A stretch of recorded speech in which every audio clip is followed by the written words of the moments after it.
So, nostalgia kicked in hard for me. I was so excited for this replay of a classic in the genre of ARPGs.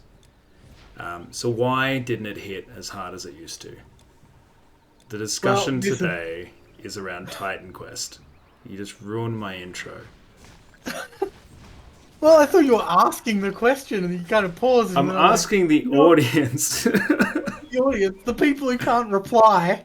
Yeah, I'm asking them to think deep inside of themselves why, if you're replaying Titan Quest today, why it doesn't hit as hard as what you think it did back when you were younger. ARPGs they're not a genre that really grabs me, and it could just be that I haven't found the one that really pulls me in. And then you reached out to me and you were like, "Oh, we should play Titan Quest," and I'm like, I'm not buying another shitty fucking multiplayer game that you have requested me to buy. And then I found out that I actually already owned it from when THQ went out of business and I Yeah. got a giant bundle of games. So I was like, okay, well, if it's free, I'll give it a red hot go.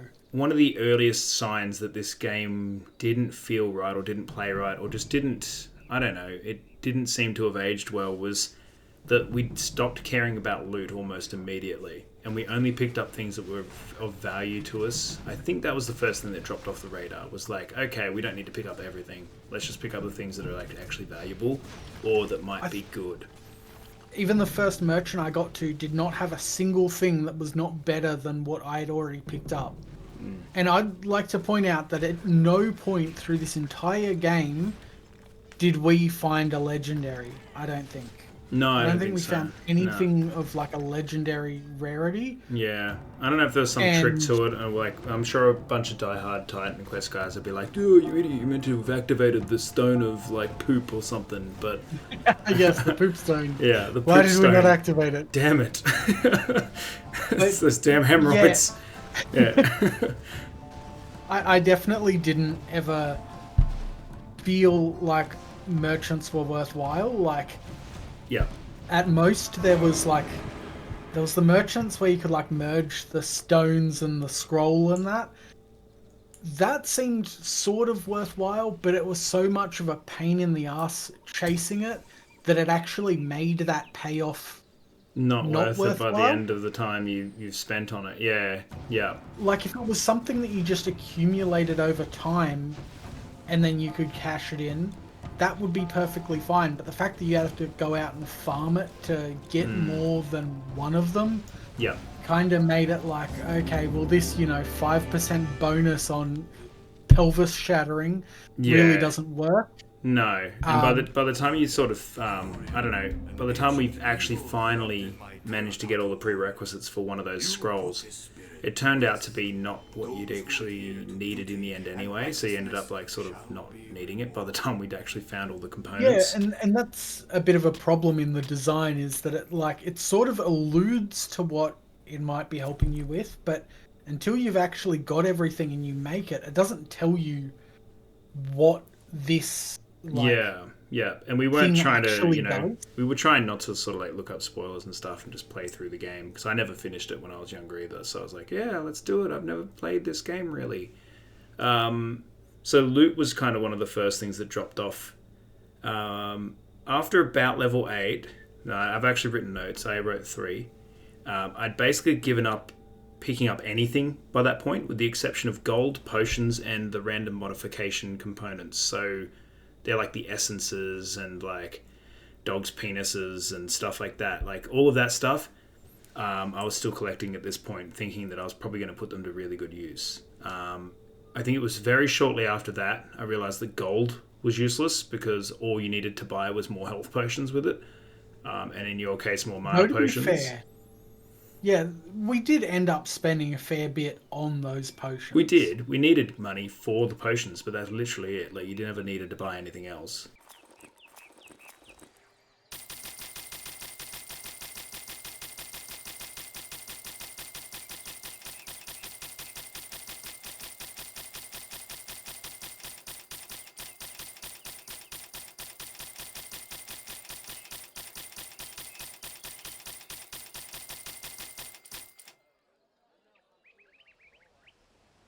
because you were fine. Yeah. You know, floating around, just picking up random junk. And then I also realized that the essences and all those components for all the scrolls and all of the rest of it, like Diametus's G-string or whatever, it was just too like cumbersome to even bother with at all. Like I ended up with many sets. Most of them didn't mean anything to me, and I just sort of never really bothered using them. So I probably could have made myself a little bit more powerful, but by the end of the game, we were powerful enough anyway. So we really didn't need it. I think by 8 hours in as well, you'd worked out that all you needed to do was activate or have enough mana on hand, or at least enough reproductive mana on your body. Reproductive. Regenerative would be a better word. Yeah. I'm not reproducing with my mana, man. Oh, God. Could you imagine? Jesus. Regenerative mana. To then basically just turn on an aura that killed everything around you, and all you did was just run circles around everything from that point onwards. That was actually well before 8 hours. It was nearly the moment I unlocked it, and I realized I could activate that aura and just leave it running. As long as I regenerated more mana than it cost, I could literally just run around enemies, and it was doing more damage than any of the staves I had or could buy. So I was just running around in circles. I did that for like first two-thirds of the game, maybe.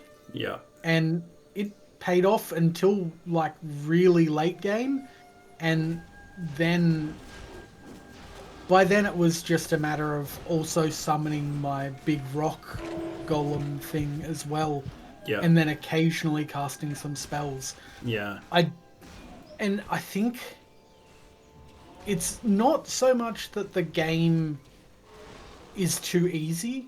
I think it's that the game rewards you for being lazy and doing the easy things.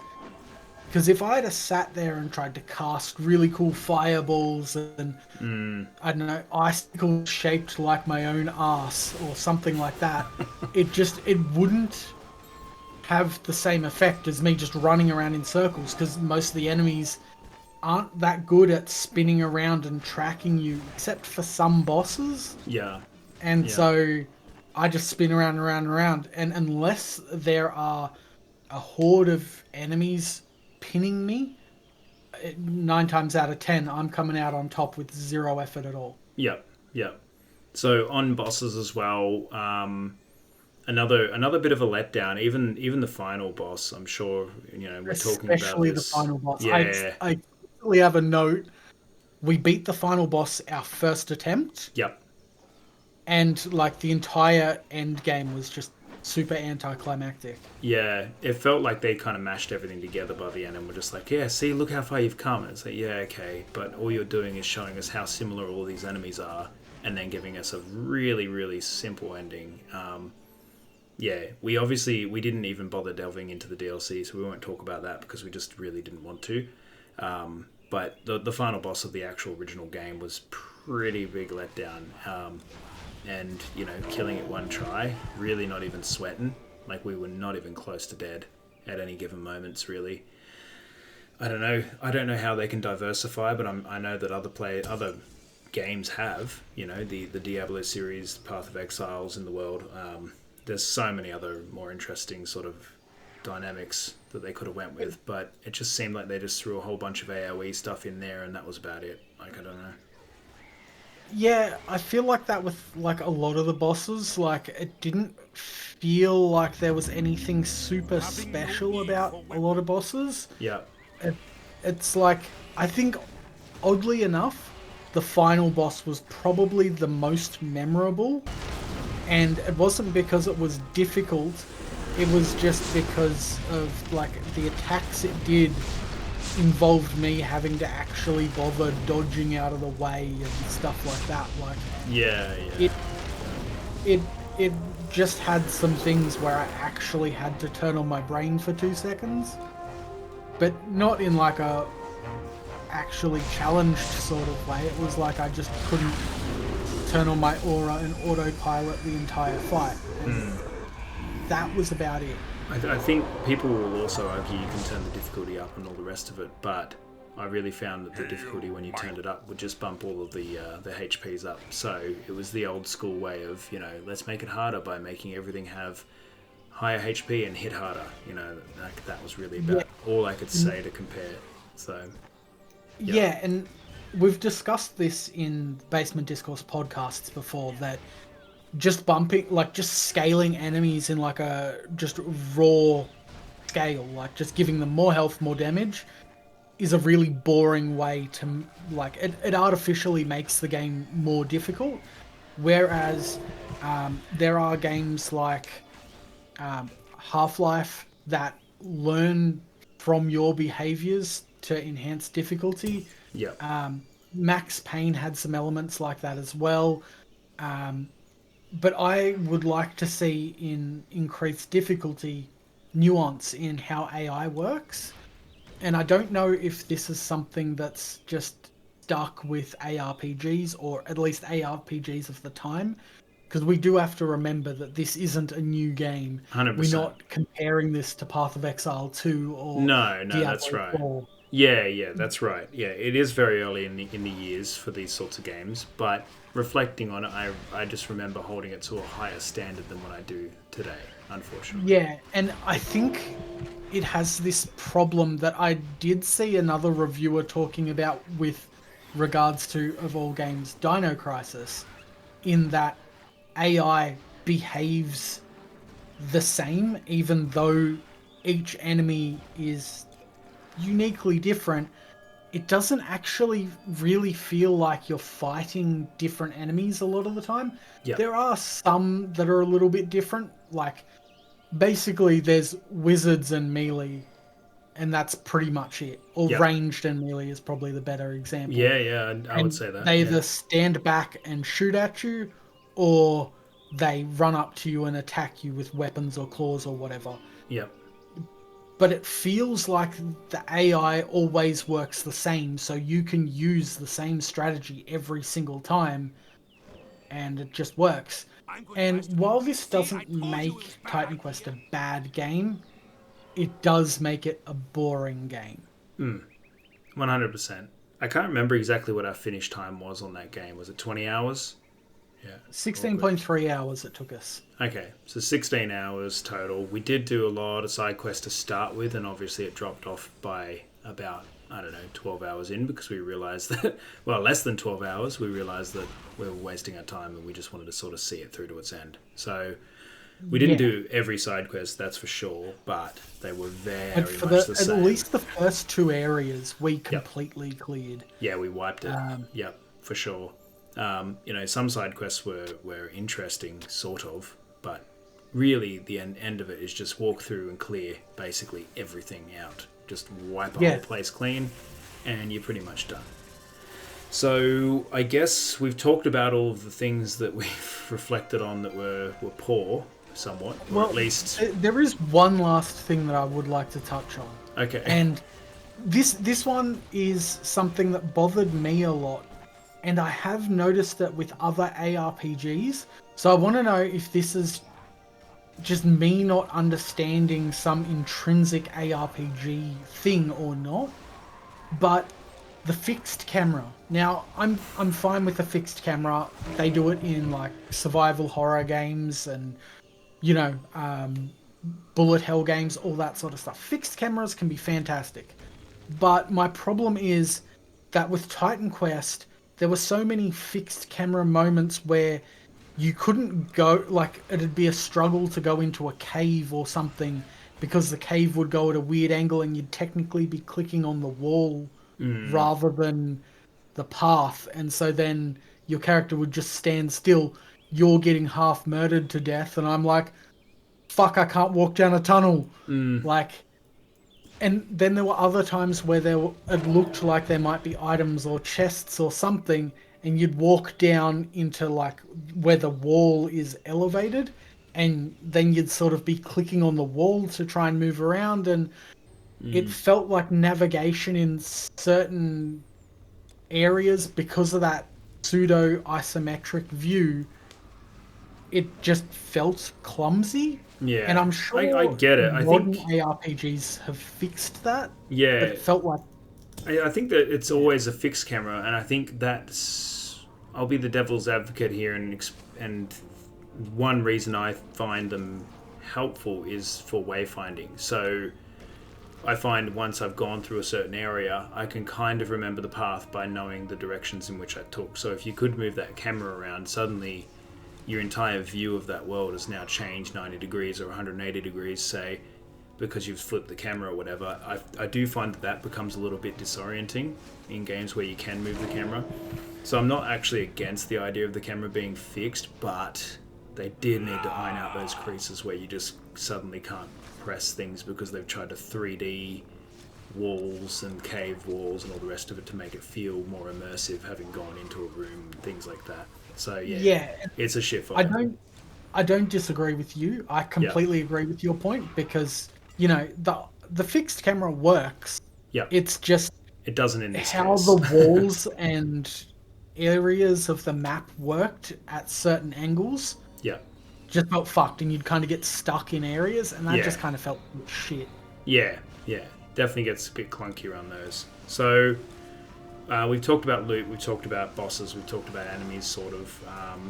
The areas themselves, Let's I did find them a little interesting. The environments, Yep. they're adversely different overall, and I can see that they left a huge opening for all of the DLCs down that bar of selections that you can sort of have a look at where to fast travel to, or the different regions. Like, they obviously left it open for so many more DLC than they actually got in the end. I don't know whether that was due to, whatever circumstance, but, I thought they looked different enough, sort of, that they're okay. But the playthrough of it just felt very much the same no matter which place you're in. So, I think that comes back a bit to the enemies, because like each area is kind of like when you play through pretty much any game, whether it's a platformer or whatever, you usually have distinct areas that are like unique biomes. Like you've got your Yep. snow area, your water or aquatic area, your swamps, your blah blah blah, all that stuff. And they did that really well, but they obviously did it based on mythological regions like ancient Egypt, blah blah blah. yeah. That was all cool. The problem was that you would go into an area and there would be roughly 4 enemy types, and then there's like slight differences in some of the enemies, but it was pretty much just a palette swap, and then maybe one of those enemies hits harder than the others or something like that. Like, I don't know, there might have been like spiders with a green back on them and then ones with red backs on them, and ultimately you fight them exactly the same, and one just might take a little bit longer to kill. Yep. I might throw a And it web make- down and entangle for a second, but then you break out of it and you're all good. I get what they were going. I just don't think they went hard enough on the variety, And maybe they Yeah, couldn't. and- Maybe there were some restrictions for them back then. I don't know. But yeah, it definitely feels like they played it pretty safe on the enemies. So Yeah, I almost feel like if they had focused on making it a shorter experience and giving more diversity in the areas and enemies, it would have been a much cooler game all round. Just because I feel like a lot of our experience was soured because we spent so long fighting the same shit, or the Yep. same shit with a different hat. yep, And yeah, Yeah. it kind of went that way. for sure. Yeah. So we talked about environment. We talked about enemies, bosses, loot, basically everything. I guess we talk about the good. Yep. Yeah. Soundtrack. And that brings us to the end of the episode. We'll put a link in the episode down below for where you can find that soundtrack, and that's it. Yeah. That's really it. Like it's actually a pretty good soundtrack, hey. Like Yeah, it's pretty banging at times. So yeah, if you really want a soundtrack and you can't pick it up off MySpace Music or Craigslist, then by all means buy the game and just sit there and idle corner, where the yeah. music sounds good.